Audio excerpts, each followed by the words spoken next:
40 dərəcə Selsidə 50 ml suda X duzu həll edərək hazırlanan doymuş məhlulu 20 dərəcə Selsiyədək soyutduqda neçə qram duz çökər?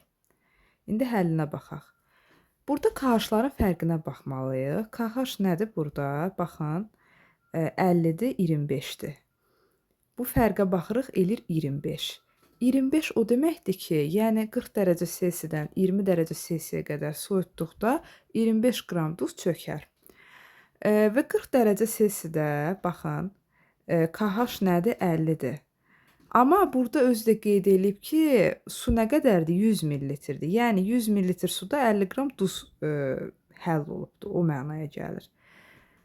Onda belə bir tənasüb qururam. 100 ml suda 25 qram əgər duz çökərsə, 40 dərəcə Selsi temperaturda söhbət gedir ha. 50 ml suda A qədər. A-nı da buradan tapırıq, 12,5 qram duz çökər.